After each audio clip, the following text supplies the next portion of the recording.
Olá, meu amigo, minha amiga, estamos de volta com mais um Portal do José. Hoje para mais um encontro onde eu quero compartilhar com vocês algumas análises sobre situações, no mínimo, muito estranhas que estão acontecendo aqui no Brasil. E se nós não tivermos a devida atenção, você e eu poderemos ser classificados como vilões, como pessoas preconceituosas. Isso porque muitas dessas figuras que se acoplaram à figura do ex-presidente da República, depois dele ter caído para o lixo da história, estão se colocando agora na condição de vítimas, de perseguidos, inclusive classificando uma suposta perseguição que estão sofrendo de cristãofobia. Será que existe algum tipo de fundamento nesse tipo de discurso que está sendo colocado? Ou é apenas um discurso de um estelionatário tentando se proteger agora das sanções que certamente sofrerá pelo seu comportamento político e não pelo seu comportamento religioso? Vou conversar com vocês sobre essas questões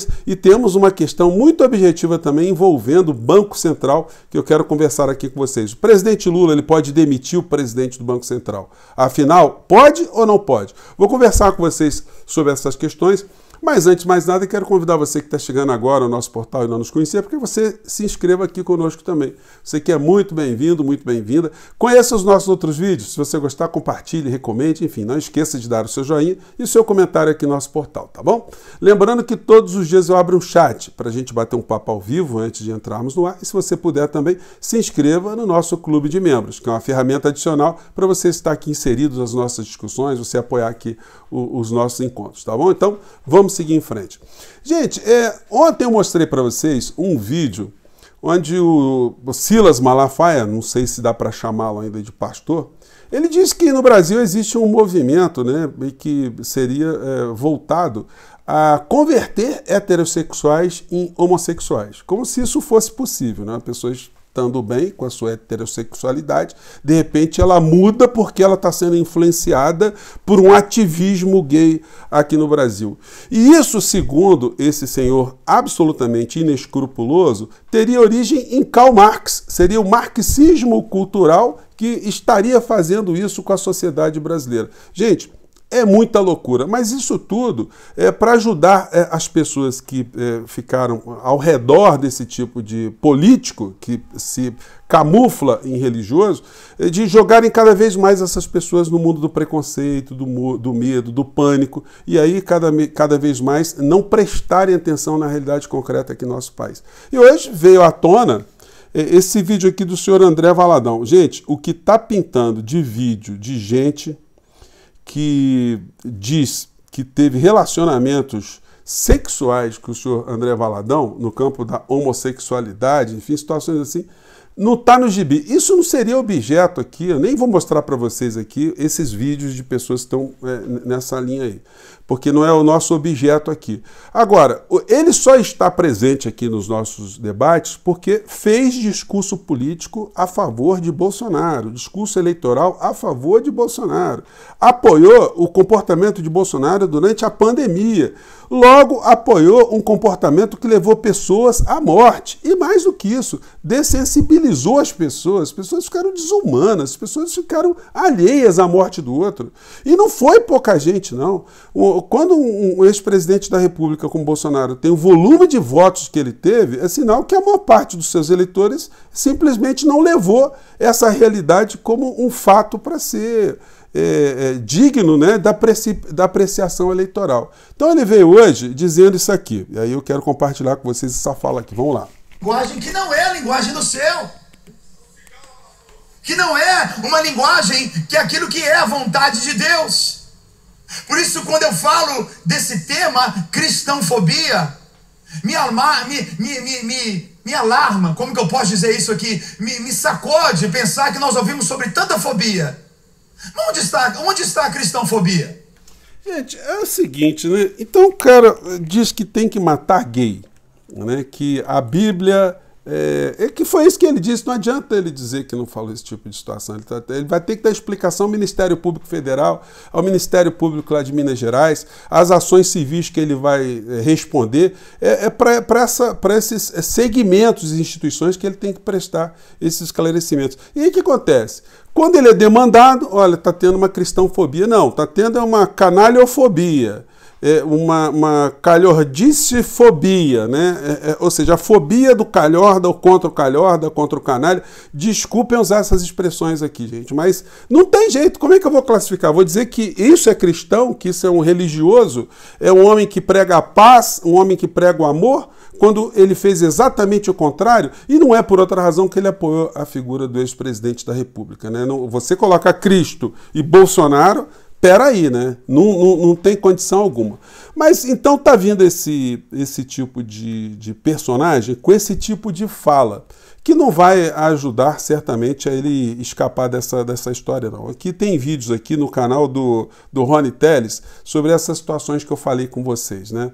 Sobre essas histórias extremamente não confessáveis do senhor André Valadão. Freud explica muito isso, né? Qualquer pessoa que observe muito uma pessoa fazer um discurso muito preconceituoso contra gays, contra homossexuais, gente, tem uma questão psicanalítica aí muito complicada. Às vezes isso resulta ali, ou demonstra, uma má resolução interior da pessoa que está incomodada, que está fazendo uma cruzada em relação a esse assunto.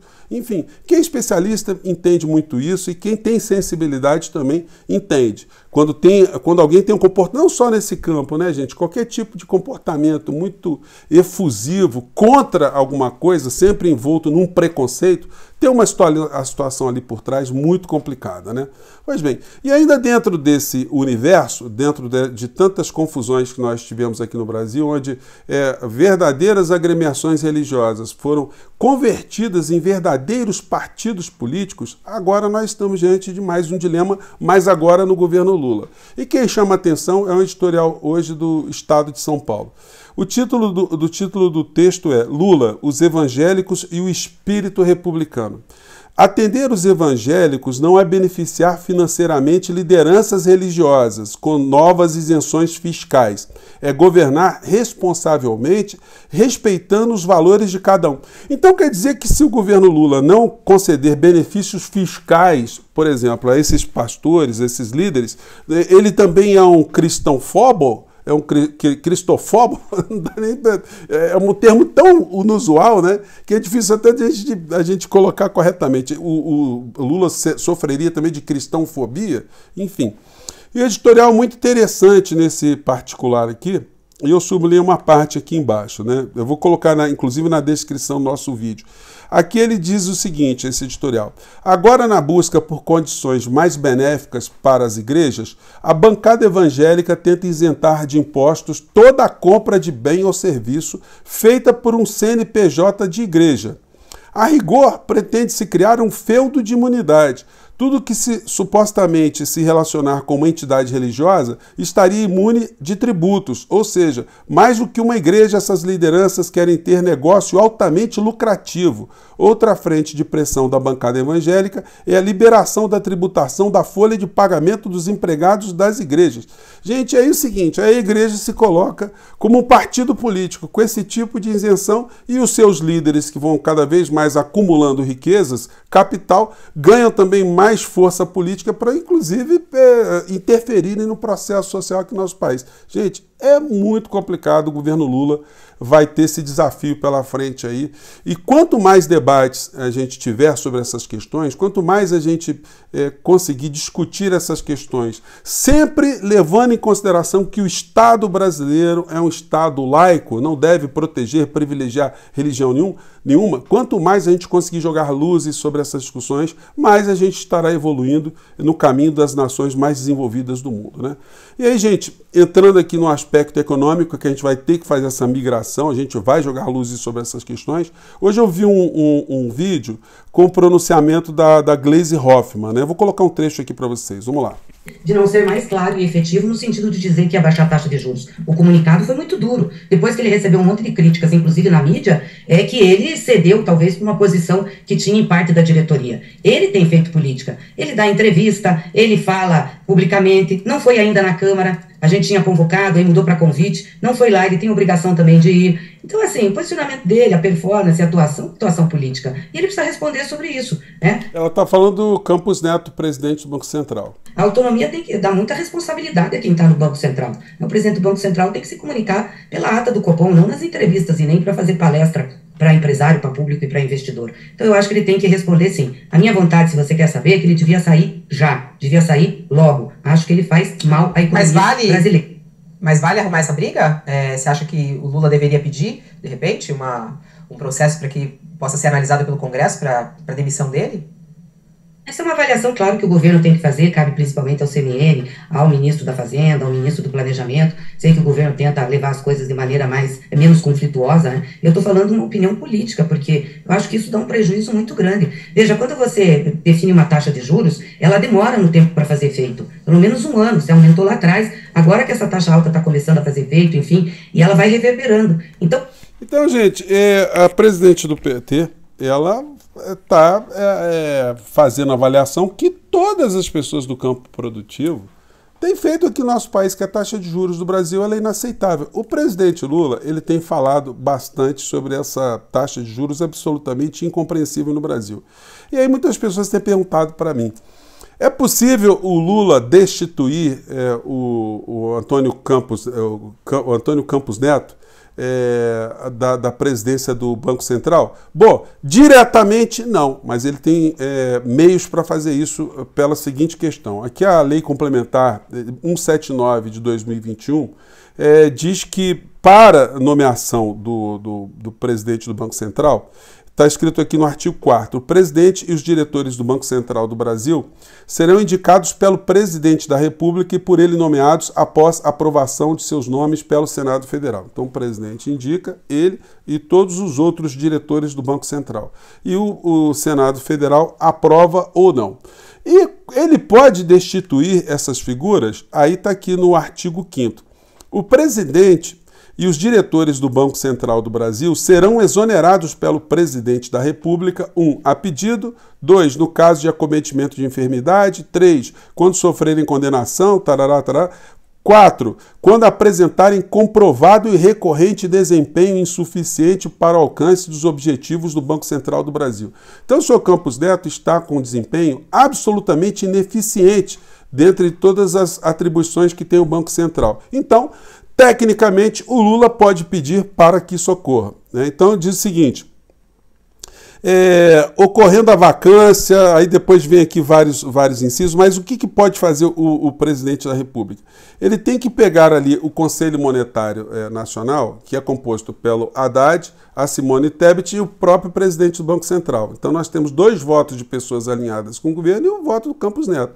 E os 2 podem pedir para que ele seja afastado. Ou o presidente Lula pode pedir para os seus membros dentro do Conselho Monetário Nacional que peçam a exoneração do Campos Neto. Agora, por que isso não está sendo feito? Como disse agora a presidente do PT, por razões políticas. E a própria jornalista, nessa entrevista da Gleisi Hoffmann, perguntou, vale a pena comprar essa briga? Bom, se não comprar essa briga, nós ficaremos sujeitos à taxa de juros que o Banco Central e a sua diretoria, a mando dos banqueiros, do rentismo aqui no nosso país, da Rua Faria Lima, determinarem para o povo brasileiro. Então vai ter uma hora que ou o presidente Lula tem o apoio da sociedade para fazer esse tipo de ato, ou então simplesmente ele vai ficar refém do que determinar ali o senhor, aliás eu falei Antônio, né, Roberto Campos Neto, e a diretoria do Banco Central. Então essa é uma questão. Respondendo objetivamente, o Lula pode sim interceder para que seja afastado o senhor Roberto Campos Neto, através do Conselho Monetário Nacional ou através mesmo de um pedido direto dele. É assim que está dizendo a lei. Agora, se a sociedade não tem esse nível de informação, realmente a gente fica achando que só ele pedindo boné para ir embora, né? E não é assim que a coisa funciona. Por isso nós temos nosso portal aqui, gente, para jogar esse tipo de questão para sua reflexão. Mande seu comentário, o que você acha dessa história? Vale a pena ou não vale a pena bater de frente e brigar? E no campo das igrejas, você acha que é possível que se faça esse tipo de benesses todas? Há, de fato, no Brasil, uma cristãofobia? Pois bem, eu aguardo o seu comentário. Gente, eu fico por aqui, um grande abraço, até o nosso próximo encontro. Tchau!